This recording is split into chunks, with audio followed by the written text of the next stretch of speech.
आपने कभी सुना है आपके पिताजी या आपके दादाजी से ये तो सुना होगा कि पहले उनको पानी भी नहीं भरा दिया जाता, कुएं पे वो खड़े रहते तो लोग उनको दूर से पानी देते थे। ये छुआछूत वाली बीमारी जो थी वो बाद में खत्म हो गई ऐसा नहीं है, ये अभी भी पनप रही है। हम न्यूज देखते हैं, हम न्यूज़पेपर पढ़ते हैं, तब ये हमें दिखाई देता है कि बहुत बड़े बड़े क्लास 1 अधिकारी भी इस बात में आते हैं कि कोई उनके घर में खाना बना रहा है वो नीच जाति का है। ये जो बातें हैं वो ये बातें आपके सामने आ नहीं पाती इसके लिए क्योंकि आज संविधान डटकर खड़ा है हमारे बीच, और छुआछूत वाली बात हम कह सकते हैं कि 80% वो कम हो गई है। इसका मतलब ये नहीं है कि वो खत्म हो गई है। दोस्तों, ये छुआछूत वाली बात आती कब है? जब हमें ये नजर आता है कि हमें खुद को बड़ा करना है और बाकियों को नीच करना है, और उन लोगों में ये प्रोपेगेंडा फैलाना है कि तुम सच में नीच हो, और वो अनपढ़ लोग मान भी लेते हैं और खुद को ये समझते हैं कि हम नीच कैटेगरी से आते हैं, और जो लोग उनके यहाँ पे जन्मते हैं वो लोग बड़ी कैटेगरी से आते हैं। और यही बात है, और मैं आपको बताना चाहूंगा जो एमएक्स प्लेयर ने आश्रम नाम की वेब सीरीज शुरू की है, उस आश्रम नाम की वेब सीरीज में इस बात को, छुआछूत को बहुत बड़ी मात्रा में और बड़े प्लेटफॉर्म पे प्रेजेंट किया गया है। और मैं ये भी समझता हूं कि ये छुआछूत आज बहुत लोगों में नहीं है, लेकिन ये आई कहां से? इसको अगर ढूंढना है और ये ब्राह्मणवाद को समझना है तो आपको एक किताब पढ़नी पड़ेगी जिसके लेखक महात्मा ज्योतिराव फुले है, जिस किताब का नाम है गुलामगिरी। जी हाँ दोस्तों, वो आपको कहीं भी किसी भी स्टॉल पे उपलब्ध मिल जाएगी, हिंदी में या मराठी में, आप उसको पढ़ सकते हो और समझ सकते हो। महात्मा ज्योतिराव फुले ने इस किताब को लिखते टाइम आपको सही में समझे इस भाषा में उसको लिखा है। धोंडीबा और ज्योतिबा के संवाद वहां पे दिखाए गए हैं, और धोंडीबा सवाल पूछते हैं और ज्योतिबा उनका उत्तर देते हैं। तो ज्योतिबा के कुछ 2 चैप्टर मैंने पढ़ के आपको यहाँ पे बताने की कोशिश कर रहा हूं कि कैसे होता है ये छुआछूत। छुआछूत उसकी उपज है जो आदमी खुद को बहुत बड़ा समझता है और बाकी समाज को नीच दिखाना चाहता है, क्योंकि उसको उस पर राज करना है, ना कि उसको राजा बनना है। वो खुद को राजा से भी बड़ा मानता है।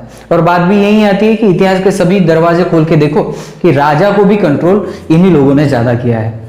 इसलिए ये छुआछूत वाली बात आई, और यहाँ के जो मेन रहने वाले लोग हैं उनको गलिच्छ कहा गया, उनके हाथ में काम भी वैसे दिए गए, उनकी बस्तियां अलग से बसाई गई, और ये कहा गया कि ये लोग इंसान कहने के लायक नहीं है, और शब्द निकले असुर, दानव, दैत्य, पिशाच वगैरह वगैरह। दूसरी आती है दोस्तों इसमें प्राणी जन्म संकल्पना। जी हाँ दोस्तों, किसी भगवान ने वराह का अवतार लिया, किसी भगवान ने नृसिंह का अवतार लिया। इस बात के सवाल को ज्योतिबा फुले बहुत बड़ी अच्छी तरीके से इसका जवाब देते हैं। वो कहते हैं कि नृसिंह अगर एक पिलर से निकलता है तो 9 महीने उसको किसने दूध पिलाया? अगर किसी मत्स्य से यानी मछली से किसी का जन्म होता है तो ये तो नियम है कि इंसान पानी में जिंदा नहीं रह सकता और मछली पानी के बिना जिंदा नहीं रह सकती। फिर जो जन्म में आया किस अंडे में आया, और जब जो उसने जन्म लिया क्या उसने ऑक्सीजन मास्क पहना था? अगर नहीं था तो वो जिंदा कैसे रहा? मछली ने उसको दूध कैसे पिलाया?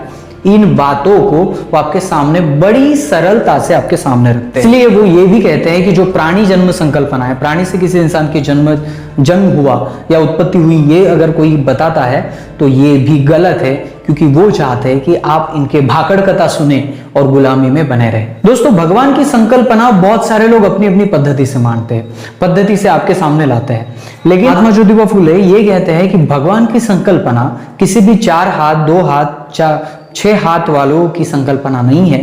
तो भगवान यानी नेचर है, सृष्टि है, और ये चलने वाले सृष्टि को ही, इस शक्ति को भगवान माना जा सकता है, ना कि इस बाकी भगवानों की अगर हम कथा देखें तो ये भगवान कम और बाकी जो दुराचारी लोग हैं वो ज्यादा है।